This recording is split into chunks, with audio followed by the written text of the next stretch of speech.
குறிப்பாக 3 நாட்கள் கணக்கில் இருக்கக்கூடிய பெண் போராளிகள் ஒரு அக்கறை தமிழ்நாடு டாஸ்மாக் உறுப்பினர் நலசங்கத்தின் சார்பிலே எனது மரியாதைக்குரிய வணக்கத்தை தெரிவித்துள்ளேன். நண்பர்களே, 3 நாளா ஈரோட்ல போராட்டம் நடந்துட்டு இருக்கு. வலிமையான போராட்டம் நடந்துட்டு இருக்கு. நம்ம போராட்டத்தை வெள்ளிக்கிழமை ஆரம்பிக்கும் போது குடியேறும் போராட்டம் ஆரம்பிச்சோம். தமிழ்நாடு முழுக்க 25 மாவட்டங்கள் நடந்தது. அன்னைக்கு சாயங்காலத்துக்கு மேல கூட்டம் நடக்கும் போது தொடர் காலவரையில் வேறு எந்த போராட்டமா நடத்துறோம், எங்களுக்கு கொஞ்சம் அவகாசம் வரும், எல்லாத்தையும் பேசிட்டு ஒரு டைம் கொடுத்தீங்கன்னா நாங்க பணம் போட சொன்னாங்க. ஈரோடு மாவட்டத்திலிருந்து எங்களுக்கு டைம் எல்லாம் வேணாம், நாங்க போராட்டத்தில் ஈடுபட போறோம்.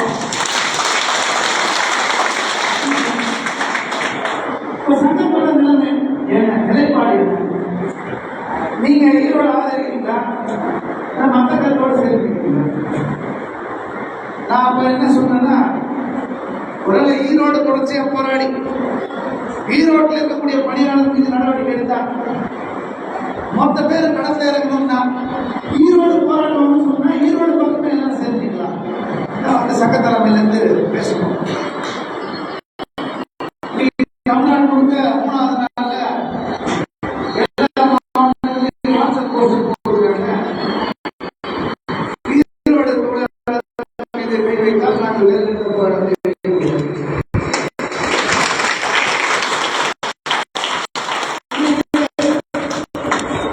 நமது துறை மதிப்பிற்குரிய அமைச்சர்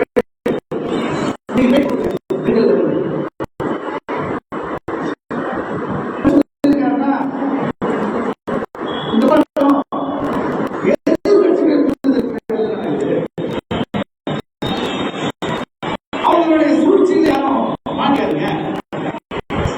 அவங்க நல்ல பேர் ஆட்சி நல்ல செய்யறதுனால நல்ல பேர் கிடைக்கூடாது ஊதிப்பட்டேன். நான் அமைச்சர்கள் வந்து இங்க இருக்கிறவங்க மூலமா கேட்டு தெரிஞ்சுக்கிட்டு அவருக்கு போய் சேரலாம் நினைக்கிறேன். இங்க இருக்கிறவங்கள தாலைக்காக ஓடிப்பட்டவங்க தான் கொஞ்சம் கை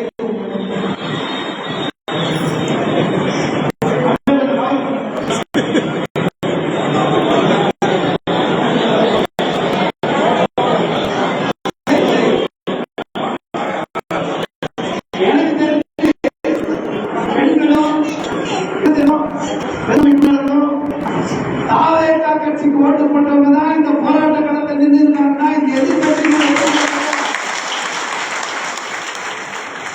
அமைச்சரவர்கள் தெரிஞ்சுக்கணும்.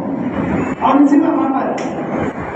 நம்ம எங்க டீல் பண்ணாலும் அது உழவுத்துறை எடுப்பாங்க, கவர்மெண்ட் எடுக்கிறாங்க, மதத்தை பார்க்கறாங்க. அவர் தெரியுறதுக்காக கை சொல்றாங்க. இங்க இருக்கிறவங்க இல்ல சென்ற ஆட்சியில் நியாயம் கிடைச்சிச்சு, முந்தைய ஆட்சியில் நியாயம் கிடைச்சிச்சு அப்படின்றதுக்காக போராட்டத்துக்கு வரல. அப்புறம் கட்சி சார்ந்து எந்த போராட்டத்துக்கு வரல. டாஸ்மாக் பணியாளர்கள் விற்பனையாளர்கள் அதில் குறிப்பா இந்த 3 நாளோட சிறப்பம்சம் என்னன்னா, பெண்கள் போராட்ட களத்துக்கு வருவது. எனக்கு தெரிந்தவரை அறிந்தவரை பெண்கள் ஆண்களோடு சென்று கலந்துக்கூடிய போராட்டம் எல்லாமே பிரிந்த வழியில்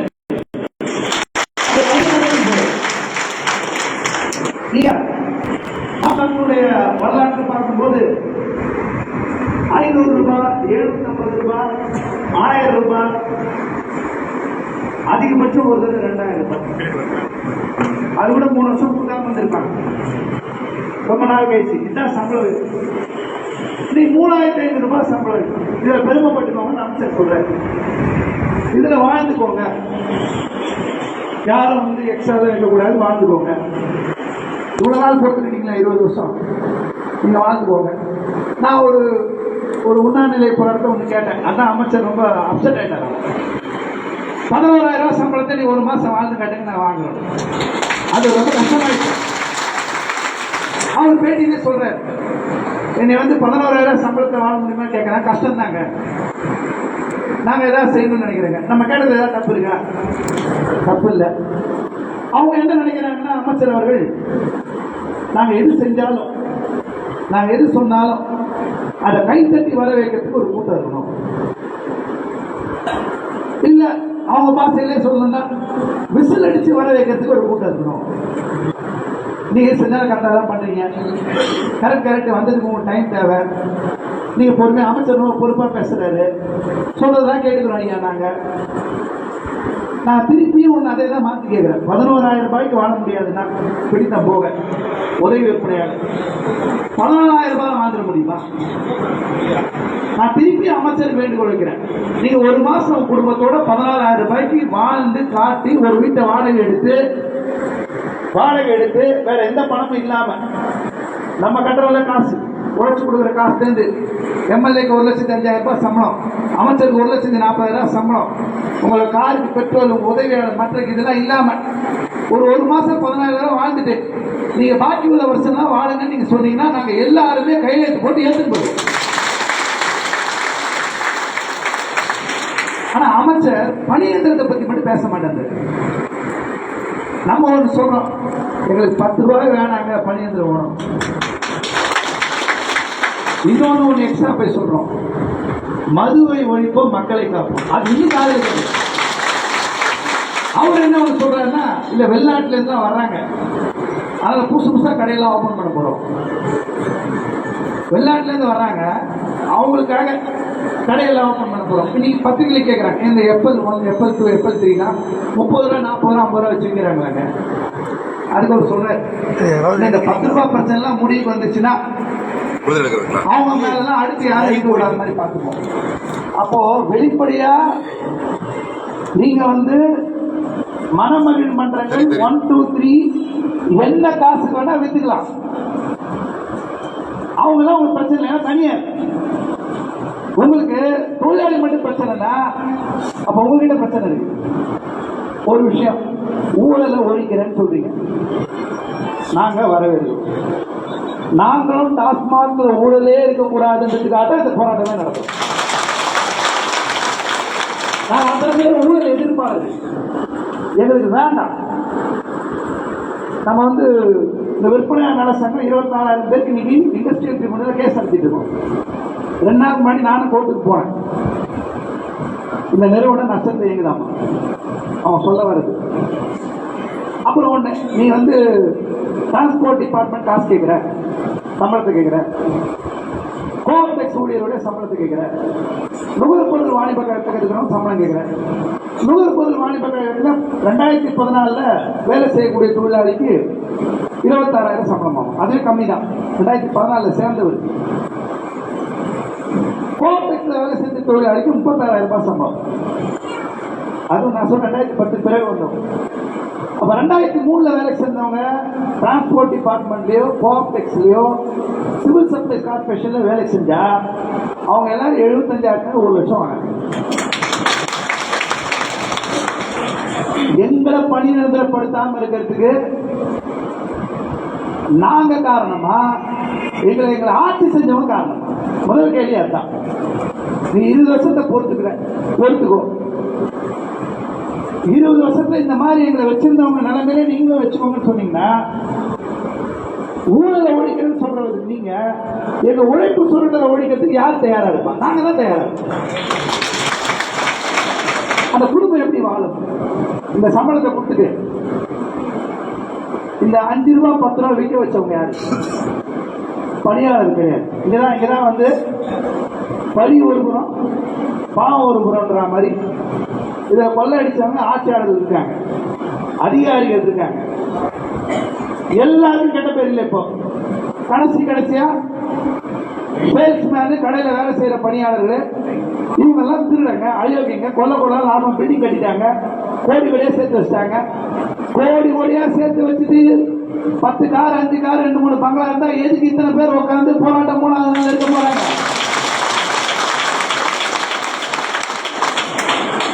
என்ன கொடுமைன்னா, அமைச்சர் வந்து பேசும்போது இந்த சம்பளம் கொடுத்தோம், அடுத்து உங்களுக்கு டிஸ்மிசல் தான்.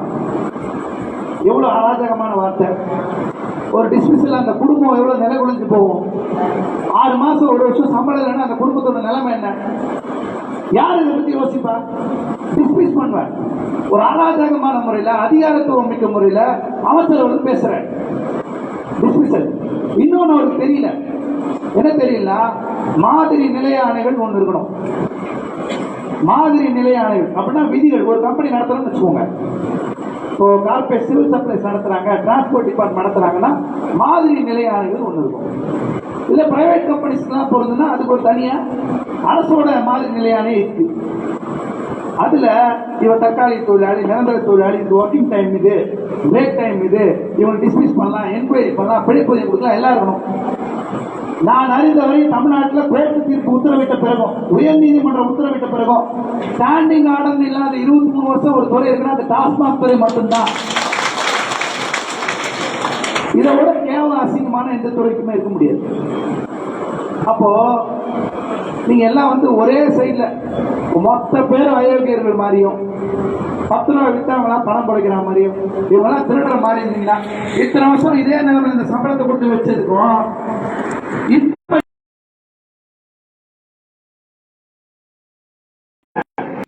டைம் ஒன்று, டைம் ஒன்று, என்ன டைம், என்ன டைம்? இந்த வீட்டு பிள்ளைங்க யாரும் ஸ்கூலுக்கு போறதுக்கு டைம் டைம்வாங்களா? ஏதாவது ஸ்கூல் காலேஜில் போய் இல்லைங்க அவர் டைம் கேட்டிருக்காருங்க அமைச்சர், மதிப்பிற்குரிய அமைச்சர், நாங்கள் பணியந்திர பணத்துக்கு மற்றதுக்கு அரசாங்க டைம் கேட்டிருக்காருங்க, கொஞ்சம் ஸ்கூல் ஃபீஸ் டைம் கொடுத்து வரல நீங்கள் வாங்கிக்கோங்கன்னா வாங்கிப்பாங்களா? ஹாஸ்பிட்டலில் போய் சேர்த்துட்டு கொஞ்சம் ஃபீஸ் கட்ட முடியலங்க, காசு கட்ட முடியலங்க, கொஞ்சம் வெயிட் பண்ணுங்க, அமைச்சர் கொஞ்சம் டைம் கேட்டிருக்காருங்க, கேட்டால் கொடுத்துருவாங்களா?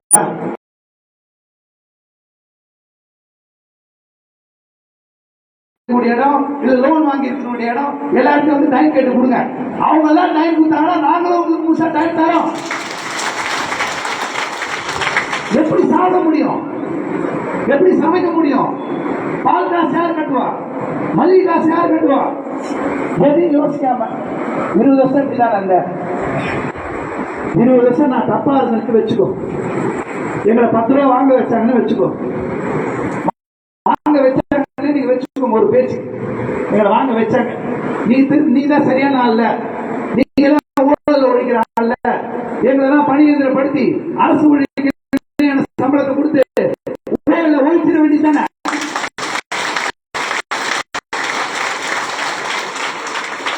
ரூபாய் 3500 அதுல இருந்து காசு நம்ம சம்பளம் என்னன்னே தெரியாத வச்சாச்சு. 20 வருஷத்துல பயங்கரமா 21 பாகம் 25 வருஷத்துல இல்லாத ரெக்கார்ட். நான் சொல்றேன், அந்த சானிடரி ஒர்க்கர்ஸ் மத்தியில் வேலை செய்யும். நீ போய் சானிடரி ஒர்க்கர்ஸ் நீ கணக்கு எடுத்துக்கோங்க, கோஆப்டேஸ் எடுத்துக்கோங்க, சிவில் சப்ளை எடுத்துக்கோங்க, டிரான்ஸ்போர்ட், எந்த டிபார்ட்மெண்ட் வேணா எடுத்துக்கோங்க. அரசு துறையில் ஒரே ஒரு துறையில 2003 வேலை செஞ்சவங்களுக்கு 22,000 சம்பளம் நீங்க நிரூபிச்சிட்டீங்கன்னா நாங்க எல்லா போராட்டத்தையும் கைவிட்டு வீட்டுக்கு போயிடும்.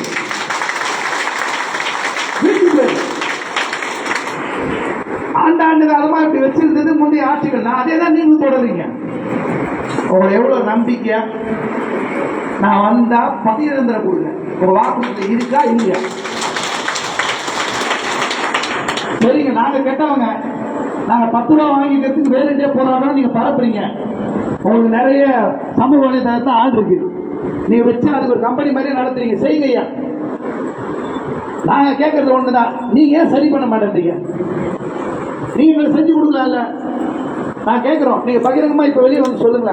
நாங்கள் தேர்தல் வாக்குறுதியில் அரசு துறையில் ஒப்பந்த முறையில் 5 வருடங்கள் பணிபுரிந்தால் பணியமர்த்தப்படுத்துவோம் என்று வாக்குறுதியை கொடுக்கவில்லை என்று பகிரங்கமா அறிவிங்க. அப்படி போராட்டம்னா பேரிடும். என்ன குற்றம் செஞ்சாங்க? என்ன சூழ்ச்சி இருக்கு? இங்க இருக்கிறவங்க என்ன வயசு? 45 வயசு கடந்தவங்க, 50 வயசு பக்கத்தை தாண்டி நிற்கிறவங்க. நம்ம மதிப்பிற்குரிய முதல்வர் விஜய் வயசுல நிறைய பேர் இருப்பாங்க. அவருக்கு 55 வயசு இப்ப பிறந்தாலும் கொண்டாடினாங்க. அவர் முதலமைச்சர் பதவிக்கு போயிட்டார். எங்களுக்கு அத்திச்சு ஒரு பணியந்திர பதவி கொடுத்து அரசு ஊழியர் பதவியாக கொடுக்கலாமா? அவரு ஸ்டேட் மாஸ்டர் நீங்களா அரசாங்கத்துக்குள்ள இருக்கிறீங்க, அரசு ஊழியர்கள்லாம் நடந்துக்கலாமா? நேற்று டிஎம் பேச நான் கேட்டேன், உங்க கோரிக்கை எல்லாம் வெற்றி பெற வாழ்த்துக்கள். ஒரு அரசு துறையில் இருந்தா நம்மெல்லாம் வந்து பார்த்துதான் பண்ணணும். அதுக்கேற்ற மாதிரி கடிதங்கள் கொடுத்து முறைப்படி பண்ணணும். முறைப்படி பண்ண நாங்களும் முறைப்படி பண்ணுங்கன்னு தான் சொல்றோம். முறைப்படி பணியந்திரப்படுத்துங்க. 2 வருஷம் வேலை செஞ்சா 450 நாள் வேலை செஞ்சா பணியந்திரப்படுத்தணும் சட்டம் சொல்லுது. பணியந்திரப்படுத்தணும் சட்டம் சொல்லுது. எங்களுக்கு 20 வருஷத்துக்கு மேல ஆச்சு, யாருமே எங்களை கண்டுக்கலையே. இப்ப திருப்பி நீங்க மிரட்டுறது என்ன? டிஸ்மிசல் வார்த்தை. அதான் பிரச்சனை. டிஸ்மிஸ் பண்ணோம்னா குடும்பம் தான் நடுத்தருக்கு வரும். யாரு கேட்கறது? அப்புறம் ஒண்ணு, போராட்டம் உங்களுக்கானது, உங்க வாழ்க்கை கொண்டாடு. உங்களுக்கானது உங்க வாழ்க்கை கொண்டாடு. எந்த தனிநபருக்காக கிடையாது, எந்த தனிநபர் தலைவருக்காக கிடையாது. அவங்க வந்து ஆரம்பத்தில் வந்த உடனே 4 நாள் ஸ்ட்ரைக் நடந்தது. காலி பாட்டு திரும்ப பெருந்திருக்கல, பணியாளர் ஈடுபட்டாங்க நடந்துச்சு. 4 நாள் நடந்தது, ஈரோட்லயும் நடந்தது. அப்ப என்ன பண்றாரு அமைச்சர், இந்த பிரச்சனை நான் 15 நாள்ல முடிச்சிருக்கேன், 15 நாள்ல முடிச்சிருக்கேன். அப்புறம் அதிகபட்சம் ஜூன் மாசம் கடைசிக்குள்ள நான் முடிச்சுவேன். எல்லாம் நம்பணும், ஜூன் மாசத்துக்குள்ள நான் முடிச்சிடறேன். நீங்க தான் சொல்றதை செய்யறவங்க, செய்யறது சொல்றவங்க சொல்லி சுத்துறீங்களே ஐயா. இப்ப 12 தேதி ஆச்சு, 12 தேதி ஆச்சு. அந்த காலி பாட்டில் திரும்ப பெறுந்த இடத்துல பணியாளர்களை பயன்படுத்த மாட்டேன்றது இருக்கா இல்லையா? பதில் சொல்லுங்க. யார் கேட்கறது? யார் கேட்க? நீங்க சொல்றதெல்லாம் உண்மைன்ற மாதிரி பேசிட்டு வரீங்களே. 2-3 மிஷின் வச்சு இறக்குனாங்க, சாம்பிள் காட்டுறோம். அவன் புடிச்சு போயிட்டு இருப்பானா, எடுத்துட்டு வந்து ஸ்கேன் பண்ணி பாட்டில் போட்டு காசு வாங்கணும்னு நினைப்பாங்க. அந்த மிஷினும் ஃபெயிலியர். திருப்பி யார் தலையில் திருப்ப போறீங்க? திருப்பி எங்க விடிய போகுது? தலையில, பணியாளர் தலையில தான் விடியணும். கோர்ட் என்ன சொல்லுது? யானை முக்கியம், புலி முக்கியம், சிங்கம் முக்கியம், மான் முக்கியம். அது போற வழியில பாட்டிலோடு இருந்தா காலில் குத்திக்கும். அதனால நீ வாங்கு, கடைக்கு 10 கடை இருக்கும், கடை இருக்க, ஊழியருக்கு இடையிலே நிக்கலையே வாங்கு, பணிச்சுமை ஏற்றுக்கொண்டு போட்டு சொல்லிச்சாமா. கோர்ட்டு நம்மளை எடுத்து பண்ணுன்னு சொல்ல, நிர்வாகத்தை எடுத்து பண்ணுன்னு தான் சொல்லிச்சு. நான் கோர்ட்ல கூட ஒன்று எக்ஸ்பிரஸ் பண்ணேன். யானை முக்கியம், புலி முக்கியம், மான் முக்கியம், எல்லாம் முக்கியம். ஆனா டாஸ்மாக் கடையில் இருக்கக்கூடிய ஊழியர்கள் முக்கியம் யாரும் நினைக்கணும். மனுஷங்க, அந்த மனிதர்களை பத்தி யோசிக்கணும். எல்லாத்துக்கும் எதிர்கட்சி தூண்டுது, எதிர்கட்சி சூழ்ச்சி. ஏன் 50 வயசானவர்களுக்கு பகுத்தறிவு கிடையாதா? எனக்கு தெரிஞ்சு பெரியார் பிறந்த பகுத்தறிவு மன்றதுனால்தான் 3வது நாள் இந்த போராட்டம். நீங்க வச்சிருக்கீங்க கொள்கை தலைவர்கள், ஒன்று பெரியார், அம்பேத்கர் வச்சிருக்கீங்களா? அந்த பெரியார் பிறந்த மண்ணுங்க, கொள்கை தலைவர் மண்ணுங்களாலும் யாருக்கும் தனிப்பட்ட ஒரு பெருமையோ செயல்பாடு கிடையாது. போராட்டம்ன்றது வந்து வழி நிறைந்தது, அர்ப்பணிப்பு நிறைந்தது, தியாகம் நிறைந்தது. ஒரு காலையிலிருந்து சாயங்காலம் வரைக்கும் உட்கார்ந்தா, ஒரே இடத்துல உட்கார்ந்தா மனசுல பல யோசனை வந்து போகும். அடுத்து என்ன ஆகும், நம்ம நிற்போமா, என்ன செய்வோம்? ஆனா எனக்கு வந்து மிகப்பெரிய பெருமை என்ன இருக்குன்னா, நான் வழக்கமா போகும்போது சொல்லுவேன், எனக்கு திருவண்ணாமலை சொந்த மாவட்டம் மாதிரி பிரம்மாண்டமா அமைப்பை நடத்துவாங்க. அவர் புதுக்கோட்டையை பார்த்த பிறகு சொல்வேன், எனக்கு போகும்போது தனிப்பட்ட முறை சந்தோஷம். ஆனா எனக்கு தெரிஞ்சு இந்த 3 நாள் எல்லாத்தையும் உடைச்சு ஈரோடு போராட்டத்துக்கான மண்டலம் மாவட்டம் எல்லாம் எப்படி வேணாரு. எங்க கட்சி பேதம் சங்கம் எல்லாத்தையும் தாண்டி பணியாளருடைய ஒற்றுமை இருக்குன்றதை நிரூபிச்சு நான் சொல்றேன். விற்பனையாளர்கள், சூப்பர்வைசர், உதவி விற்பனையாளர்கள் எல்லாரும் மனசுலையும் நெஞ்சில ஈரம் இருக்கு, இறக்கம் இருக்கு. நினைச்சுக்குமா தள்ளி நிக்கிறாங்கன்னு? நான் உங்க உறுதியா இருக்கேன். ஈரோடு மாவட்ட தொழிலாளர் மீது ஏதாவது ஒரு சின்ன பிரச்சனை ஏதாவது வந்துச்சுன்னா தமிழ்நாடு நிறுத்தக்கூடிய விற்பனையாளர்கள் அத்தனை பேர் கடையை நிறுத்தும் போது நான் 100 பேரை சஸ்பெண்ட் பண்ணா நாங்க 16,000 பேர் இருக்கோம், நாங்க 10,000 பேர் சஸ்பெண்ட் ஆகிறோம். நீங்களும் நாங்களும் ஒரு கை பார்த்துருவோம். பகிரங்கமா நாங்க எடுத்துட்டு வரோம். நீ பணியந்திரம் கொடுக்க சொல்லுது உங்க தப்பா, நாங்க பணியந்திரத்துக்காக போராடுறது எங்க தப்பா? 2 பேரும் கேட்போம், வெளியே பொது வழிக்கு போவோம். ஏங்க, கரூர்ல அவரை பார்க்க வந்த கட்சி மீட்டிங் வந்தவங்க இறந்து போனாங்க. அவர் இன்னைக்கு கூப்பிட்டு அரசு வேலை கொடுக்குறாரு. சரிங்க, திருவள்ளூர்ல அமேனியன் வாயு கசிவால 7 பேர் இறந்து போயிருக்காங்க. இப்பதான் அது விபத்து தான். அந்த குடும்பம் தான் குடும்பமே இல்லையா? ஏன் 36,000 பேர் இந்த இடத்துல 24,000 பேர் ஆகி வாரத்துக்கு 10 பேர் செத்து போயிருக்காங்க. இந்த கஜானாவை காப்பாற்றுறதுக்காக வீட்டுல இருந்து கிளம்பி வண்டியில டாஸ்மாக் கடைக்குள்ள போற வழிக்கு இருந்து செத்து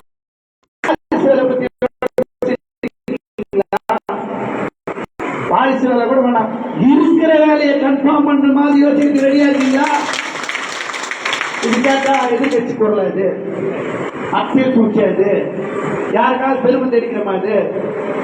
இப்ப நாங்கெல்லாம் வரோம், எங்களுக்கெல்லாம் எதிர்ப்பே இருக்காதா? அச்சுறுத்தலே இருக்காதா? வாழ்க்கை ஒரு முறை தான், உங்களுக்கும் ஒரு முறை தான், எனக்கும் ஒரு முறை தான், எல்லாருக்கும் ஒரு முறை தான்.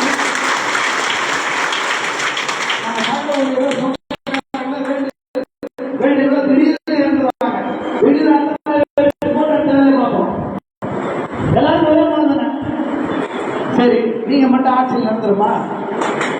நீங்க மட்டும் ஆட்சியில் நடந்துருமா?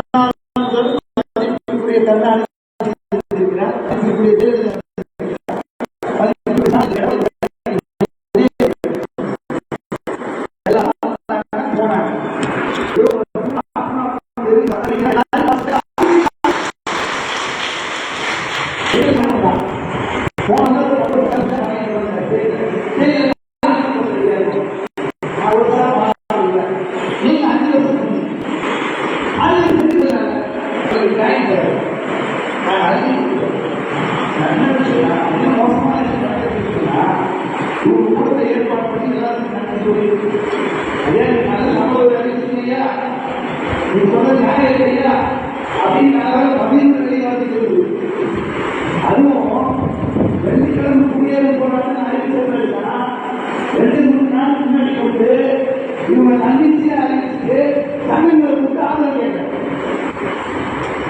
துரதிருஷ்டம். பல சங்கங்கள் ரைட்டிங்ல சில சங்கங்கள் எதிர்த்து தெரிவிச்சிருக்காங்க. ஆனா அரசுக்கு டைம் கொடுக்கலாம்னு நினைக்கிறாங்க. என்னைய பொறுத்த வரைக்கும் போன தடவை 4 நாள் போராட்டம் நான் சொன்னேன், தயவு செஞ்சு பேச்சுவார்த்தை எதுவாக இருந்தாலும் நாங்க வரல. அந்த டிஸ்ட்ரிக்ட்ல போராடுறவங்களை கூப்பிட்டு ஒரு 10 பேர் 5 பேரை கூப்பிட்டு அமைச்சர் பேச்சுவார்த்தை நடத்துது. எந்த சங்கமும் வேண்டாம். நான் ஒண்ணு வைக்கிறது கோரிக்கை ஒண்ணுதான். ஈரோடு மாவட்டத்தில் போராடுறாங்கன்னா அவங்க ஃபேமிலியில 2 பேரு, பணியாளர் ஒரு 3 பேரை கூப்பிட்டு பேச்சுவார்த்தை அமைச்சர் நடத்துங்க. அதான் நியாயம். சங்க முகம் முக்கியம் இல்ல, சங்க தலைவர் முக்கியமும் இல்ல, ஊழியர்கள் நலன் மட்டும்தான் முக்கியம். உறுதியாக்கும் நாங்க வந்தா நீங்க திருச்சி சொல்லுவீங்க அவருக்கு தனி மோட்டிவ் இருக்கு, அரசாங்கத்தை எதிர்க்கிறார், இவர் அவருடைய ஆள், இவர் இவருடைய ஆள். நாங்க ஃபேமிலி எனக்கு டெஸ்ட் பண்ணி பார்த்துருவோம். அவங்க யாரோட ஆளாவும் இருக்க மாட்டாங்க, அவங்க குரலா இருக்கும் ஒரிஜினல். நீங்க தமிழ்நாடு முழுக்க குழந்தைங்க பேசுறாங்க, பெண்கள் பேசுறாங்க, எல்லாம் பேசுறாங்கன்னா நாங்க வீட்டை விட்டு வெளியே எத்தனை கேவலமான வார்த்தைகள், வசதி சொல்லி ஆபாசமான வார்த்தைகள், எவ்வளவு கேவலமா திட்டுறாங்க. இப்படி நான் டாக்டர் பேசிட்டே சொல்றேன், அப்படி ஒரு பக்கம் லைன்ல திட்டே இருப்பான். அப்படி நல்ல கட்ட வார்த்தையை ஓட்டுக்குவாங்க. அதே கேட்டு உலகமாக அயோத்தியில் எல்லாமே டாஸ்மாக் கடையில் தான் வாழ்ற மாதிரி நான் ஒன்றுதான் சொல்லுவேன். நாங்கெல்லாம் நீ கொடுக்கறது என்ன, விஷமா இல்ல தீர்த்தமா இல்ல மருந்தா? சாதாரண ஏழை எழுதுறது சாராயம் கொடுத்து மது நாட்டுக்கு வீட்டு கேடுதானே இருக்கு. இதை வச்சுதான் நீங்க நடத்தணுமா? இதை வச்சுதான் நடத்தணுமா? நீங்க எத்தனை இளைஞர்கள், எத்தனை நம்ம கூட இருக்க ஊழியர்கள் எல்லாத்தையும் எழுதுறது காரணம் மதுக்கடை தான். மதுக்கடை தான் யாரும் நடத்த சொல்லி டிமாண்ட் வச்சாங்களா? ஸ்கூல் நடத்து, காலேஜ் நடத்து, வேலை வாய்ப்பு கூட எல்லாம் சாராயத்து நடத்துறது முன்னாள் நம்ம அமைச்சர் பெருக்குடைய அமைச்சர் ராஜாவுக்கு அவர் சொன்னாரு, கலப்பிட்டாங்க வேலை. இப்ப எங்க போச்சு? ஒரு தேவை லாபம் வேணும், மற்றது வேணும்னா வச்சிருக்கீங்க. 55 நாள்ல 1000 கோடி கொடுத்த ஒரே துறை தமிழ்நாட்டில் நாடு இவரு வருஷத்துக்கு சம்பளம் கொடுத்தா 570 கோடி ஆகும். எக்ஸ்ட்ரா கொடுத்தா 112 கோடி ஆகும். எக்ஸ்ட்ரா தீபாவளி பொங்கலுக்கு 1000 இருந்து 1500 கோடி கொடுத்தது இந்த தொழிலாளர்கள் வருஷத்துக்கு 8 நாள் தான் லீவு. ஆபீஸ்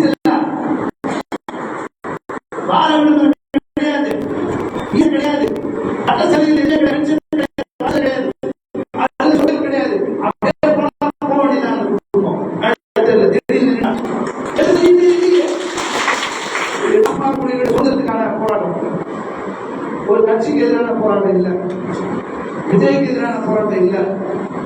ஆனா அந்த குடும்ப வழியை சொல்றதுக்கு உண்டான போராட்டங்கள் நீங்க புரிஞ்சுக்க மாட்டேங்கிறீங்க. அதான் பிரச்சனை. நீங்களா தன்னிச்சையா அறிவிக்கிறீங்க. எந்த சங்கத்தையாவது கூப்பி கேட்டீங்களா? சில சங்கங்கள் காலையே போய் ஒரு பொண்ணான பத்திக்கிறேன் எனக்கு தெரிஞ்சு அதை இப்ப சொல்லியிருக்காங்க. சார் இந்த விற்பனை சங்கம் அவங்க தன்னிச்சையா அறிவிச்சிருக்காங்க சார், அதெல்லாம் வந்து பெருசா எடுப்படாது குடியிருப்பு போராட்டம்லாம். நாங்க நீங்க கரெக்டா இருக்கீங்க சார், அரசாங்கத்தை டைம் கொடுக்கணும் கேட்கிறோம் சார்.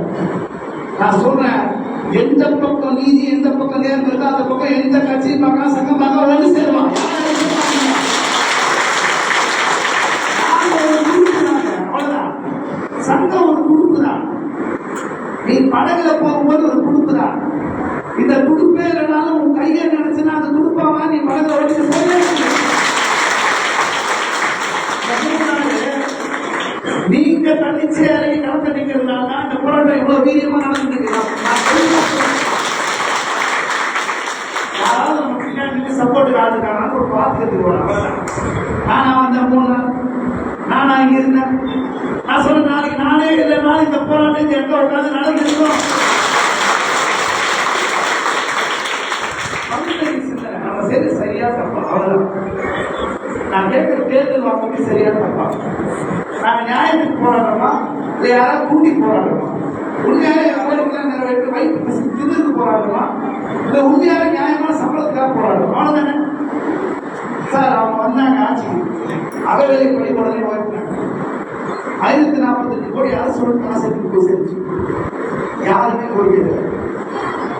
அரசு ஆசை செஞ்சாலும் தப்பு இல்லை, என் கருவில் அந்த குடும்பத்துக்கு செஞ்சாலும் தப்பு இல்லை. ஏதோ கெட்டு போனா புதி. நாங்க கேட்கறதுனா, நீங்க உங்களுக்கு தேர்தல் ஆதாயத்துக்காக ஓட்டுக்கும் கட்சி நலனுக்காக கூடத்துக்கு வந்த ஒரு தனியா போனீங்கன்னா இத்தனை நாள் இந்த அரசாங்கத்தை தூக்கி நிறுத்து மக்களுக்காக வர சொல்றதுக்கு என்ன பண்ணுவீங்க? இவ்வளவு பேர் குடும்பம் இருக்காங்க, நம்ம பணியத்தை பண்ணா என்ன? குறைந்தபட்ச சம்பளம் 50,000 பிக்ஸ் பண்ணா என்ன கெட்டுப்பட்டு போறீங்க?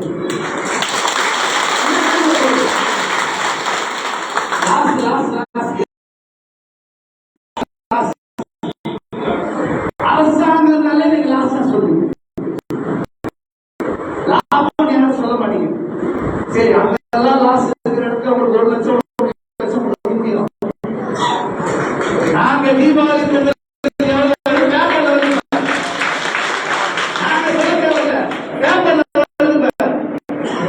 தீபாவளிக்கு 300 கோடி 400 கோடி எங்களோட அந்த 2% தான் ஜாஸ்தியா இருக்கு.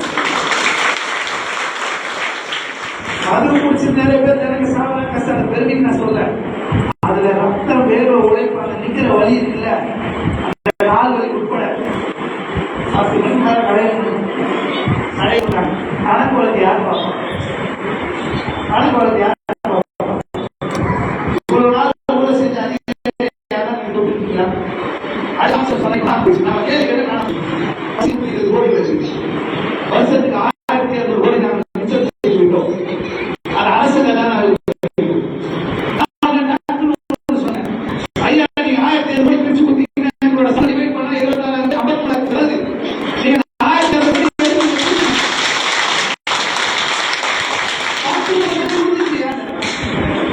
சிம்பிள் ஐடியா எது சுத்தணும் காசு இல்லைன்றீங்க. அதான் நம்ம பிரச்சனை. கலை பண்ணுறீங்க. நீங்க சொல்றது நாங்க அழகா எடுத்து கொடுத்துருவோம். Simple matter. 120 கோடி வருதுன்றீங்க, கட்சி நிதி போன நிதி வருது, 1200 கோடி லாபம் நினைக்கிறேன். அந்த 1200 கோடி நீங்க பிரிச்சு போட்டீங்கன்னா 53,000 சம்பளம்.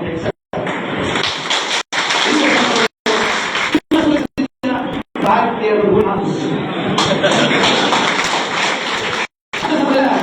நம்ம முதல்வர் பேசுறேன்.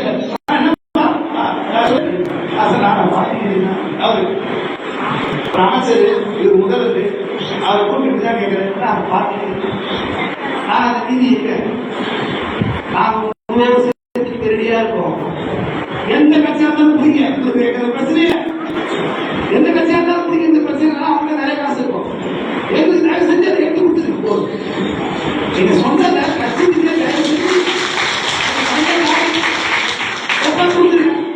அப்ப நீங்க மாத்தி மாத்தி பேசலாம். 3 மாசத்துக்குள்ள முடிவு மாத்தி பேசலாம்.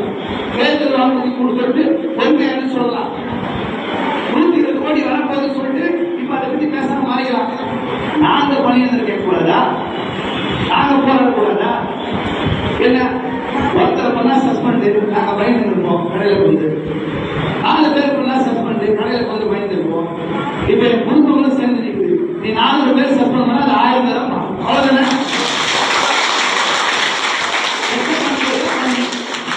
இன்னும் அடுத்து வேற வேற டிஸ்ட்ரிக்ட்ல இறங்குவாங்க, நிச்சயமா இறங்குவாங்க. நான் ஒரு விஷயத்த உறுதியா இருக்கேன். ஈரோடுல என்ன போட்டா தமிழ்நாடு முழுக்க பண்ணணும். பண்ணா சங்கத்தை இருக்கும், அவ்வளவுதான்.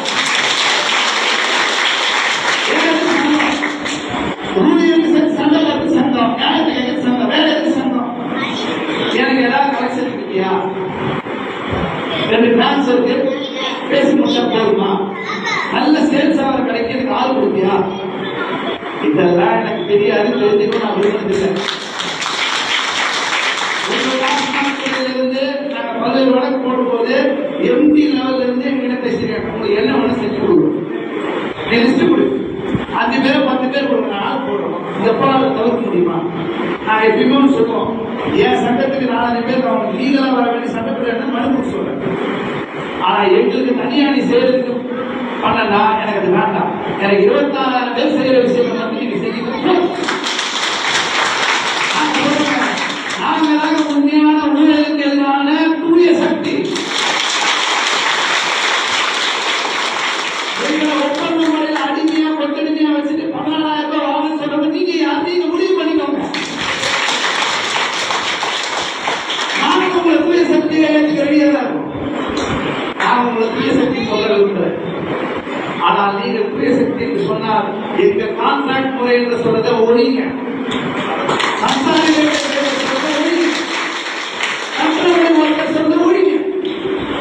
கோர்ட்ல வந்து பேசுறாங்க, வருஷம் வருஷம் நாங்கள் கான்ட்ராக்ட் ரெடி பண்ணிட்டே இருக்கும் தெரியுமா?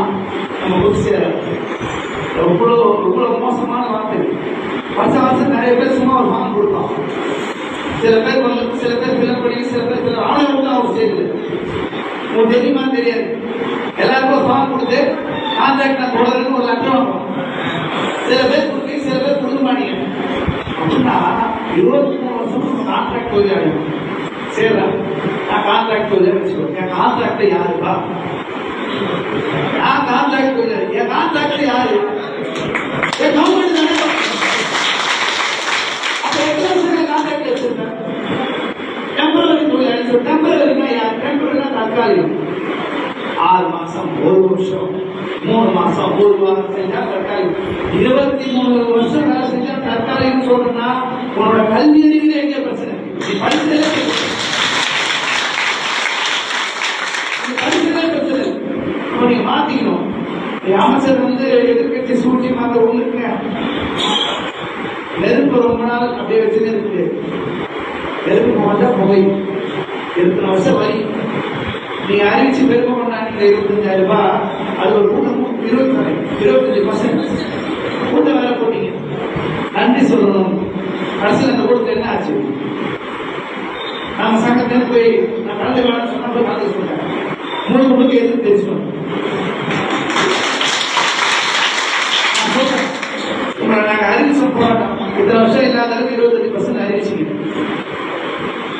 சின்ன விஷயம், ஓகே, தப்பு நாங்க சொல்றேன். சின்ன விஷயம். நாங்க வெளியேமா அறிவிச்சதாக நீங்க சவால் பண்ணிச்சுங்க. அப்ப போராட்டத்துக்கு வலிமை இருக்கா? வலிமை இல்லையா?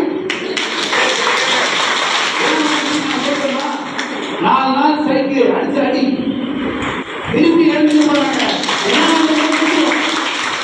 சரிங்க, அவர் சொல்ற நான் என் தொழிலாளர்களிடம் தான் நான் பேசிக்கிறேன். எல்லோரும் திருப்தியாக மகிழ்ச்சியாக இருக்கிறார்கள்.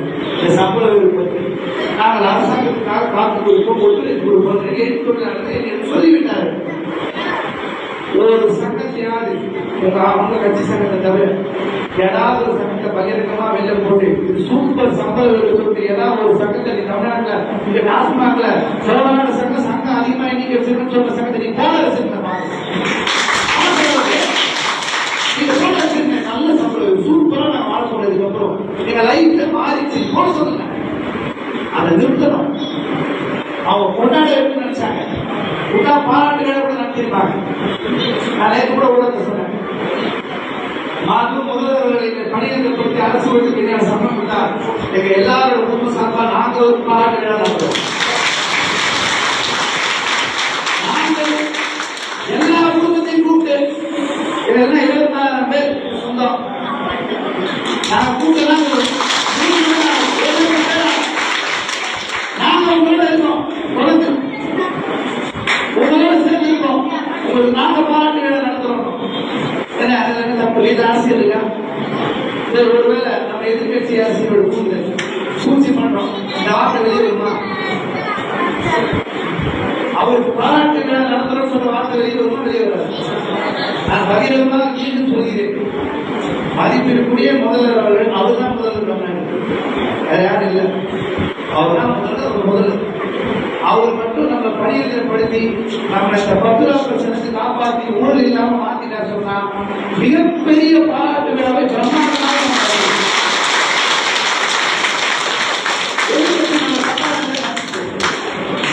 எங்களுக்கு இந்த பணியாளர் நல்லா இருந்தா போதும், அவ்வளவுதான். இல்ல இந்த சங்கம் எல்லாம் எங்களுக்கு பிடிக்கல, இவங்களாம் போராடினவங்க, எங்களை நிறைய விமர்சனம் பண்ணாங்க, கேள்வி கேட்டாங்க. நாங்க சொல்றவங்க வச்சு நடத்திக்கிறோம், ஆனா பணியாளர் கொடுக்குறோம், நாங்க நல்ல சம்பளம் சொல்றோம். நான் அதை கேட்டு பார்க்க கூட வராம கூட இருக்க முடியாது, எங்களோட பிரச்சனை. எங்களுக்கு நாலு நல்லா இருந்தா போதும்.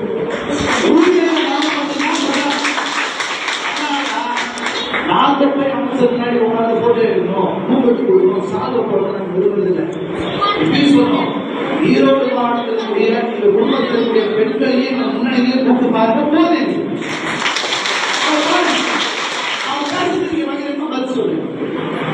நீங்க பேசிட்டு நீங்க அடுத்த திருப்பி யோசிங்க.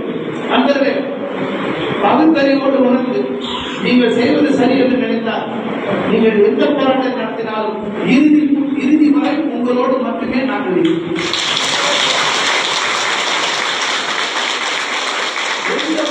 விலகிக்க மாட்டோம். பிரச்சனை தெரியுமா? உன்னால முடிவு சொல்றதுக்கு ஆள் வரும், நீ செய்யறது தப்பு இல்லை, நீ கரெக்டாக நீங்க சொல்ற ஆள் வரும். எப்பா போயிடாதப்பா, நான் எடுக்க போகுது, அப்புறம் மாசம் பின்னாடி இருப்பா, ஒரு வருஷம் பின்னாடி இருப்பா, எல்லாம் செஞ்சு நீங்க முன்னாள் கூட சொன்னாரா, அடுத்து நீங்களா ரிமாண்ட் தான்.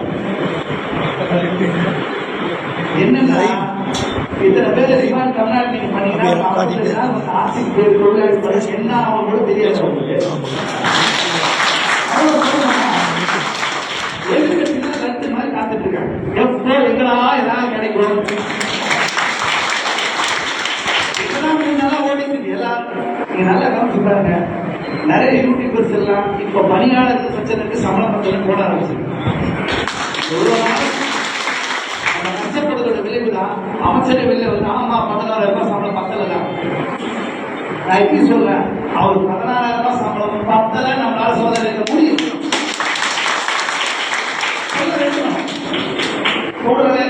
பெண்களே நம்பிக்கையோடு இருக்க, ஒன்றும் நாங்களும் ஒன்றும் மனதளவில் நிம்மதியாது. தொழிலாளிகள் போராடிட்டு நாங்களும் நம்ம மகிழ்ச்சியோடு இருப்பதா இல்லை. நம்மளாம் கோயம்புத்தூர்ல ஒரு வீட்டில் திருப்பி நான் கோயம்புத்தூர்ல போய் தான் வண்டியது நான் கேட்டுட்டே இருக்காங்க, தர்மபுரி எல்லா டிஸ்ட்ரிக்ட் வரணும். ஆனால் ஒன்று எனக்கு வந்து தமிழ்நாட்டில் இன்னைக்கு தேதியில எத்தனை நாள் வேணா டாஸ்மாக் ஊழியர்கள் போராட முடியும்னு ஒரு உதாரணமா பயத்தை உழைச்சி 3வது நாள் நீங்க காமிச்சிருக்கீங்க.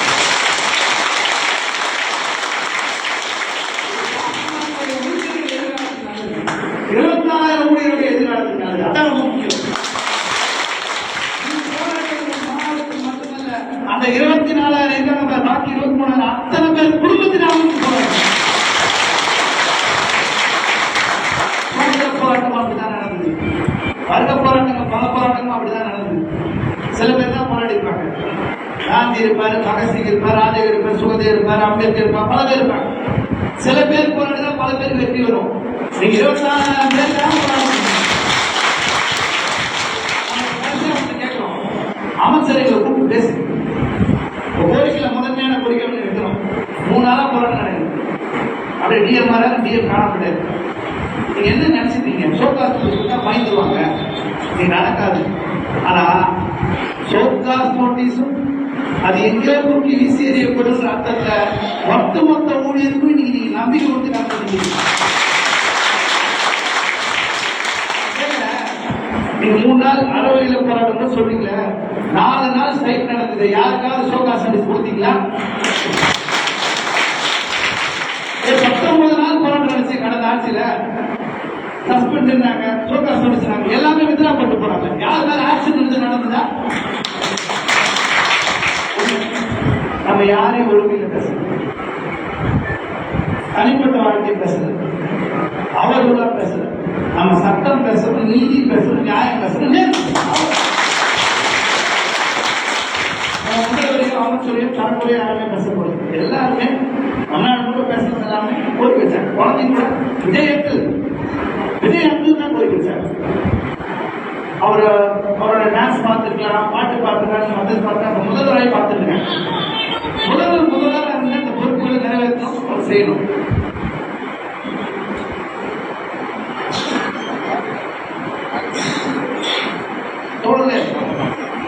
ஒரு முன்னணிகள் இருக்காங்க.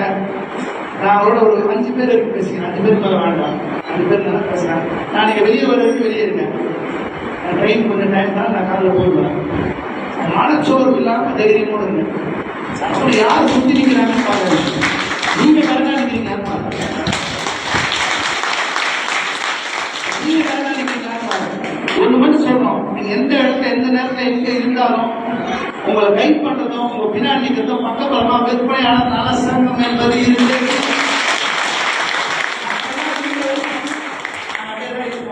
இன்னொன்னு, சங்கங்களுக்கு ஒரு வேண்டுகோளை நான் முன்னெடுக்கிறேன். சங்கங்கள் என்பது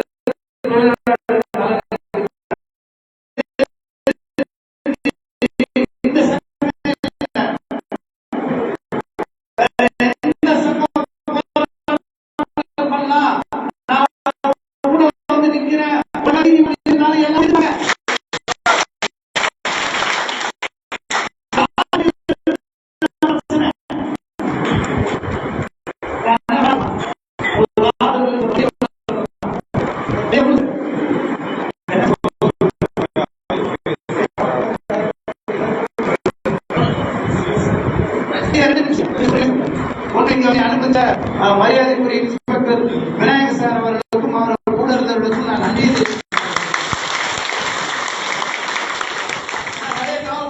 ஊழியருடைய கஷ்டம் தெரியும். அவங்க கடையை வந்து பார்த்துருப்பாங்க, எத்தனை பேர் லைன்ல நிற்கிறாங்க, எவ்வளவு அசிங்கமா திட்டுறாங்க, என்ன நடக்குதுன்னு அவங்களும் பார்த்துருப்பாங்க. நம்ம வசதி தெரியும்.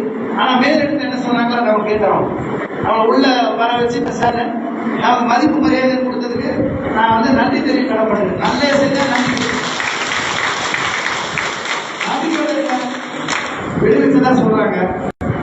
நான் இருக்கிற ஒரு 5 பேர் 10 பேர் எல்லாரும் பேசுகிறேன்.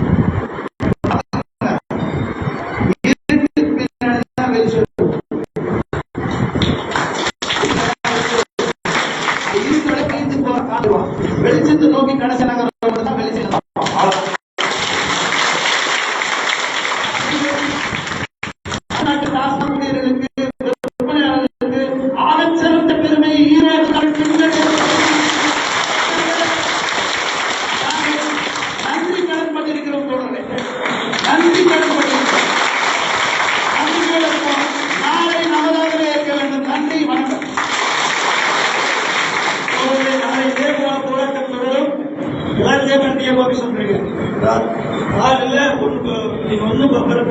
கவலைப்பட வேண்டியதில்லை.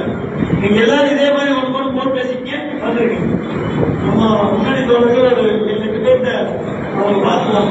கண்டிப்பா வந்து பெண்களும் வந்திருக்கேன், உங்க தோழர்களும் வந்திருக்கீங்க.